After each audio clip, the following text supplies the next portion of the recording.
Skeleton racer Katie Uhlaender on CAS ruling "It just makes me sad." Katie Uhlaender had just arrived in South Korea, had just started her Olympic experience, when she learned of the latest turn in a saga that began 4 years ago.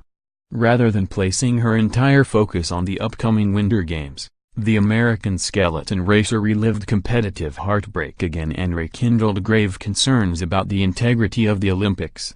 "It takes away from the moment," Uhlaender said, speaking Thursday night from South Korea. "I was expecting to arrive in Korea and be stoked and just really excited to have a clean Olympics and thinking everything had been set right. To none of that being the case, and not understanding why." Thursday morning, the Court of Arbitration for Sport overturned Olympic bans for 28 Russian athletes who allegedly took part in Russia's widespread, state-sponsored doping program. The decision sparked frustration from athletes around the world and confusion about how the International Olympic Committee will proceed, with the start of the Pyeongchang Games barely a week away. It may have affected no one more personally than Uhlaender. Sign up for daily Winter Olympics newsletter. The charismatic Uhlaender, with colorful hair and a menacing eagle on her helmet, finished fourth at the 2014 Sochi Olympics. She lost to Russia's Elena Nikitina by 0.04 of a second. When the IOC banned scores of Russian athletes and stripped Sochi winners of their medals, Nikitina was among them. Uhlaender was in line for a bronze. The CAS decision, though, dashed Uhlaender's medal hopes, at least for now, with the possibility of an IOC appeal and more years of litigation pending. Uhlaender said she cried when the news came out for both personal and broad reasons. For her, the ruling meant more than her own medal. "It just makes me sad," Uhlaender said. "I thought the IOC was taking a strong stand and protecting clean athletes and the integrity, and I hope that they continue to do so, because it will add fuel to my fire and help me fight.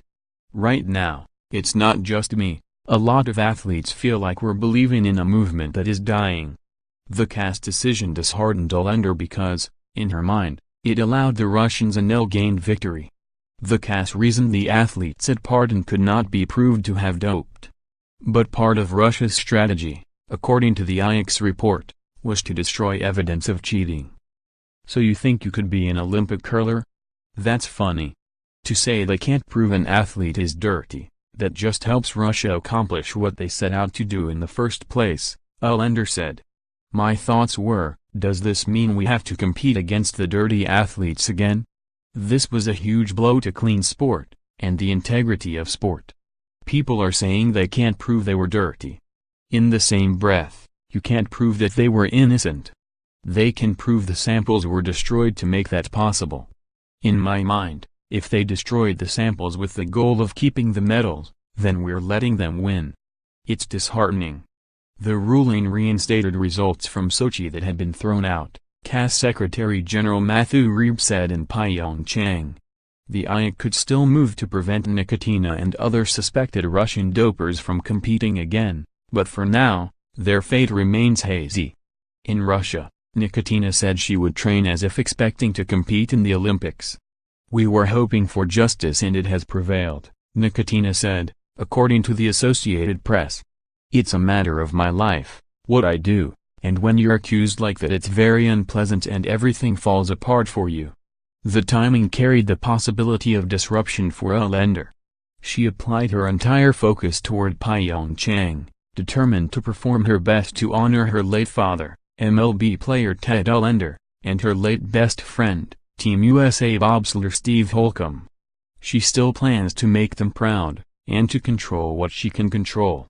First, though, she received another reminder of Sochi. "This is a distraction," Uhlaender said. "I'm a human being. There is a lot of emotion in just seeing something so unjust happen.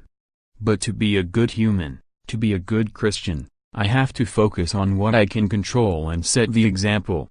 That's what a lot of athletes are trying to do, is focus on what we believe in and the good in the Olympic movement. I just hope the leadership of that movement takes note and becomes our voice. I, as an Olympic athlete, am turning to leadership of this movement, and I'm asking them to do what's right. Because they have let down a lot of us.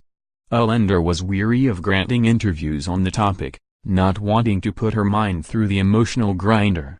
After speaking Thursday night with the Post, she planned to put a hiatus on speaking with the media until after she competes.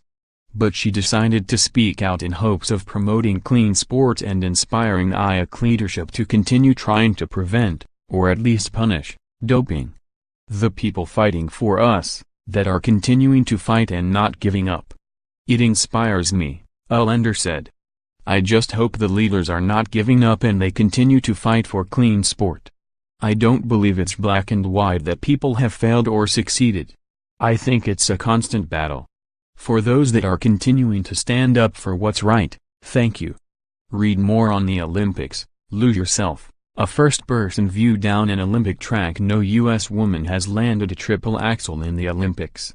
Mirai Nagasu has it lined up. Lindsey Vonn and her speed demon Dagwal Melcher. Cold Heart U.S. women's hockey team bonded by strife and storms. Verluga. Love it.